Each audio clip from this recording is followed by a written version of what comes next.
창세기 7장 1절에서 5절 말씀 가지고 사람의 길 세 번째 시간으로 주신 은혜 같이 나누길 원합니다. 유명한 인기 탤런트인 임채무 씨가 세운 두리랜드라고 하는 놀이동산이 있습니다. 아마도 개인이 세운 최초의 놀이동산일 것 같아요. 지금까지 잘 운영은 해왔지만 지금까지 빚도 190억을 치고 있습니다.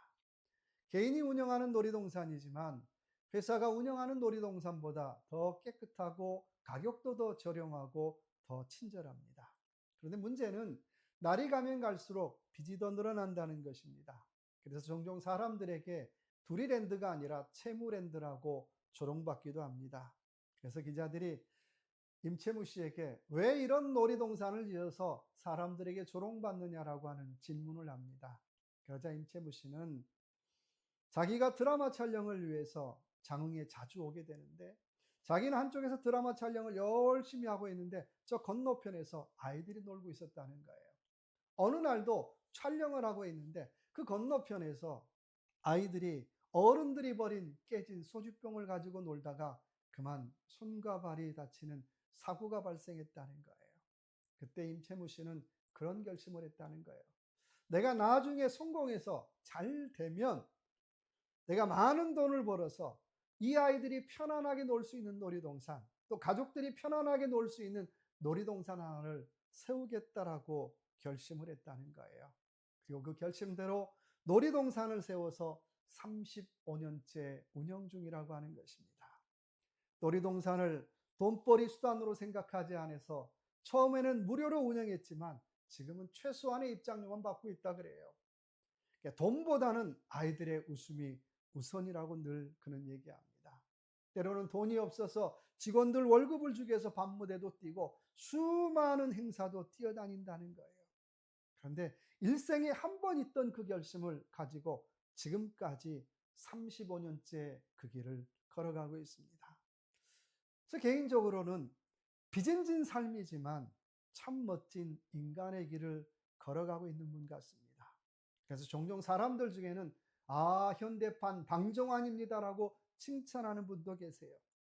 자기만 행복한 길이 아니라 다른 사람도 행복한 길을 걸어가고 있습니다. 190억의 이자를 갚는 날 얼마나 힘들겠어요. 여기저기 돈 끌어다 다니면서 얼마나 힘들겠어요. 그때마다 놀이동산에 왔던 아이들이 아저씨 고마워요, 아저씨 고마워요 하면서 달려오는 모습들을 보고 그래도 내가 이거 하기 참 잘했다, 이거 하기 참 잘했다라고 생각을 한답니다.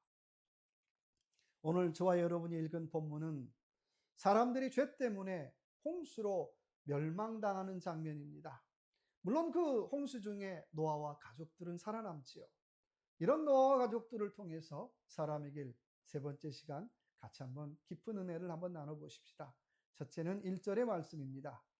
여호와께서 노아에게 이르시되 너와 내 온 집은 방주로 들어가라. 이 세대에서 내가 내 앞에 의로움을 내가 보았음이니라. 내가 보았음이니라. 첫 번째 사람의 길은 보여주는 인생을 살라고 하는 것입니다. 보여주는 인생을 살라는 것입니다.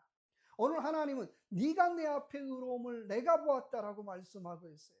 오늘 하나님은 노아의 의로움을 보았다는 거예요. 하나님 앞에 라틴어로 유명한 코람데오죠. 그 말의 뜻은 하나님 면전에서 늘 노아는 하나님 앞에서 신앙생활을 살았습니다.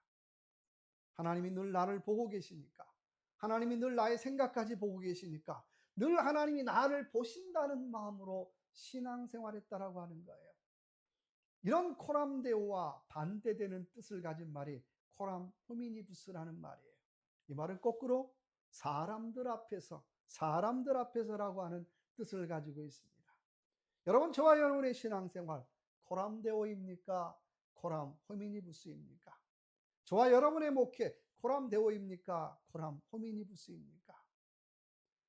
제가 아는 교회가 담임 목사님을 청빙을 했는데 또 3개월이 되지도 않아서 시끄럽다 그래요. 그 앞에 계시는 목사님도 얼마 계시지 못하고 떠났어요. 여러 가지 많은 이유가 있겠지만 한번 생각을 해봤어요. 도대체 왜 그랬을까?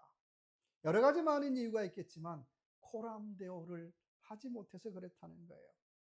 장로님 중에 한 분이 꼭 자기하고 편한 목사님, 자기하고 친한 목사님, 이런 목사님만 청빙을 하는 거예요. 여러분, 그러니 문제가 생길 수밖에 없더라는 거예요.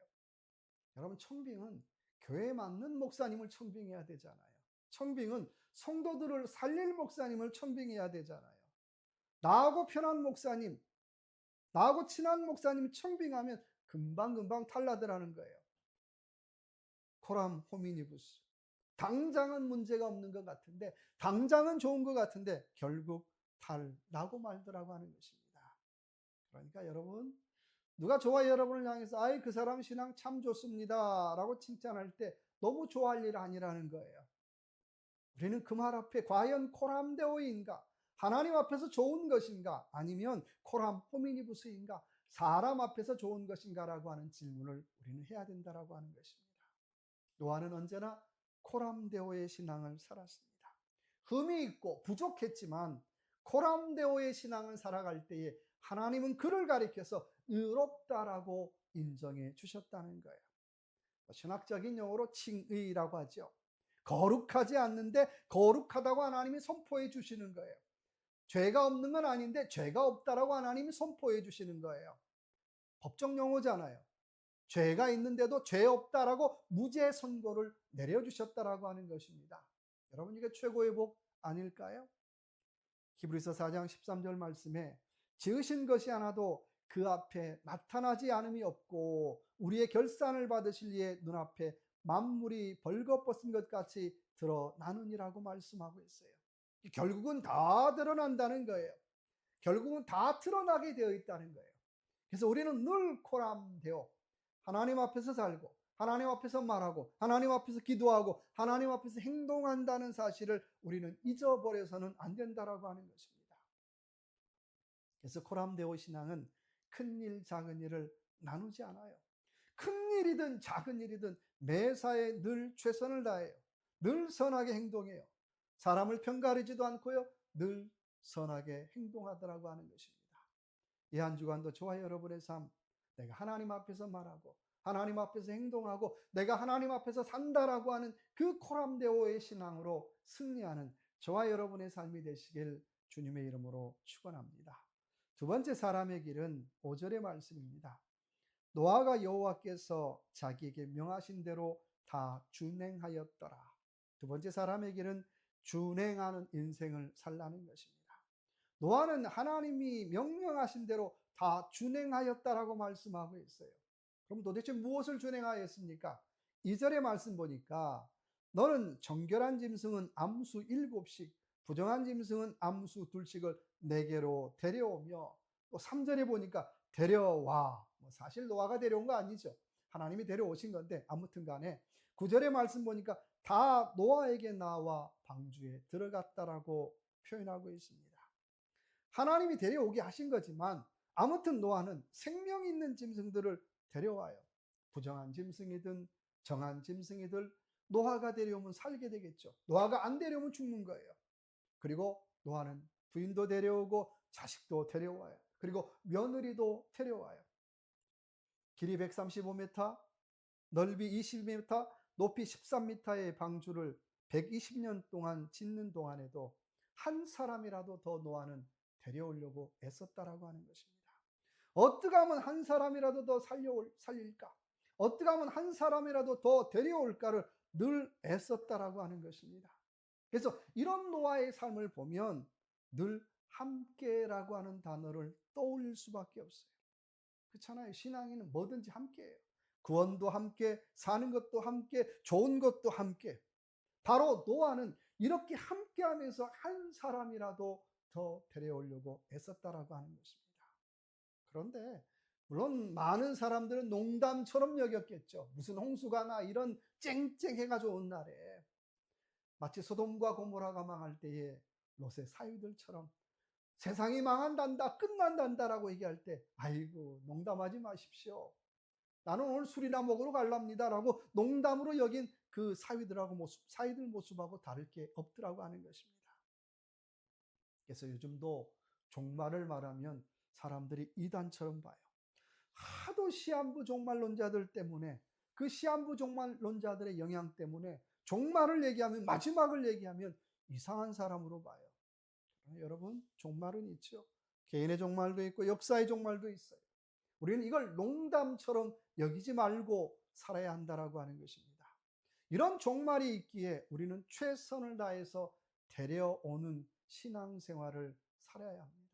한 사람이라도 더 그렇게 했었던 노아처럼 우리도 그렇게 살아야 된다라고 하는 것입니다. 화가이자 암 전문의인 이병욱 원장님이라고 하는 분이 계십니다. 물론 의사 전도왕이죠. 이분이 어느 날 성 어거스틴의 회심 사건을 읽고 야, 나도 전도해야 되겠다라고 하는 마음을 먹었어요. 마음은 먹었는데 쉽지 않더라는 거예요. 마음은 전도해야지 그러는데 막상 행동을 하려니까 굉장히 어색한 거예요. 굉장히 불편했어요. 한 번은 외국의 학술 세미나로 참석하게 되었는데 마침 자기가 머물던 호텔에 그 종업원의 얼굴이 굉장히 어두웠다 그래요. 그래서 야, 내가 저 종업원을 보니까는 꼭 무슨 일 날 것 같아서 도대체 집안에 무슨 일이 있는지, 남의 비즈니스이지만 무슨 걱정이 있는지 한번 물어봐 주고 싶더라는 거예요. 근데 내가 괜히 뭐 오지랖 넓게 내가 다른 사람 뭐 인생까지 관여해.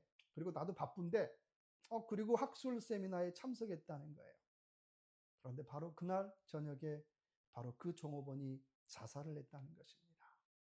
너무나 충격을 받은 이병옥 원장님은, 장로님이죠. 아, 전도는 다음이었구나. 전도는 내일이 없구나. 그래서 전도는 시간을 내서 마음을 내서 해야 되는구나라고 하는 것을 깨닫고 그 다음부터는 어디에서나 누구에게나 전도를 한다고 합니다. 그래서 교회에서 또 주변 사람들에게 저분은 참 잘 데리고 오는 장로님이야. 영적으로 참 잘 데려오는 장로님이야 라고 하는 그런 칭찬과 인정을 받았다라고 하는 것입니다. 여러분, 교회에 이런 분 귀하잖아요. 자꾸 데려온 분 귀해요. 근데 어떤 사람은 자꾸 데려오는데 자꾸 내쫓는 분도 계시잖아요. 원하기는 저와 여러분의 삶, 이 한 주간 자꾸 데려오는 삶을 살아가십시다. 예수님에게도 데려오고 은혜 받는 곳에 데려오고 기도하는 곳에 데려오고 화해하는 곳에 자꾸 데려오는 삶을 살아가는 저와 여러분의 삶이 되시길 주님의 이름으로 축원합니다. 세 번째, 사람의 길은 23절의 말씀에 보니까 이들은 땅에서 쓸어버림을 당하였을 때 오직 노아와 그와 함께 방주에 있던 자들만 남았더라라고 말씀하고 있습니다. 세 번째, 사람의 길은 방주에 남는 인생을 살라고 하는 것입니다. 다 죽었지만, 다 끝났지만 남아있는 사람들, 오늘 노아 가족만 남았잖아요. 여러분, 아무리 잘난 사람도 방주 밖에 있으면 죽어요. 아무리 높은 사람도 방주 밖에 있으면 죽어요. 아무리 재물 많은 사람도 방주 밖에 있으면 죽더라는 거예요. 방주 밖은 사망이지만 방주 안은 생명이 있더라고 하는 것입니다. 16절 말씀 보니까 하나님이 다 들여보내시고 문을 철커덕하고 닫았다라고 말씀하고 있어요. 여러분, 문 닫았다는 얘기가 무슨 말일까요? 이제 마감했다는 거예요. 소위 데드라인이 다 되었다는 거죠. 이제 끝났다는 거예요. 마태복음 25장에 보면 신랑을 맞으러 간 10처녀 비유가 나옵니다. 5처녀는 여분의 기름을 준비했지만 5처녀는 기름을 준비 못했어요. 그래서 기름을 사러 간 사이에 그 사이에 신랑이 오잖아요. 그리고 문이 절커덕하고 닫혀요. 그래서 나중에 도착한 5처녀가 제발 좀 문 좀 열어주십시오라고 두드리지만 안에서 들리는 음성이 뭡니까? 나는 너희를 알지 못한다는 거예요. 나는 너희를 알지 못한다라고 책망만 받더라고 하는 것입니다. 문 닫혔어요. 구원받을 사람, 구원받지 못할 사람 딱 나누어지더라고 하는 것입니다. 여러분, 문 닫히기 전에 들어가는 것이 얼마나 중요한지 몰라요. 얼마 전에 대학 수능이 끝났지요. 전국 1310곳에서 수능이 치러졌어요. 그런데 제가 한번 그런 조사를 해봤어요. 이 수능 때마다 지각생이 얼마나 되나. 물론 정확한 통계는 아니에요. 근데 이것저것 조사를 해보니까요. 수능 때마다 한 고사장에서 1명 정도의 지각생이 나온다는 거예요. 여러 가지 이유가 있겠죠. 그런데 지각을 해서 수능 시험을 치르지 못하는 학생들이 참 많다는 거예요. 여러분, 시험장 문이 철커덕 닫히면 다시 열어지지 않아요. 신앙생활도 마찬가지예요. 문 닫히면 열 수 없더라는 거예요. 은혜의 문이 닫히면 열 수 없더라는 거예요. 구원의 문이 닫히면 열 수 없더라는 거예요. 고린도후서 6장 2절의 말씀에 보라 지금은 은혜 받을 만한 때요, 보라 지금은 구원의 날이로다라고 말씀하고 있어요. 우리가 은혜를 받아야 할 찬스라는 것입니다. 그래서 우리는 은혜를 받기 위해서 열심히 최선을 다해야 된다는 것입니다. 문 닫힐 때가 있더라는 거예요. 문 닫힐 때가. 그래서 우리는 지금 열심히 은혜 받아야 돼요. 지금 열심히 기도해야 돼요. 여러분 상상 한번 해보십시다. 1년이 넘는 방주 생활 좋았을까요?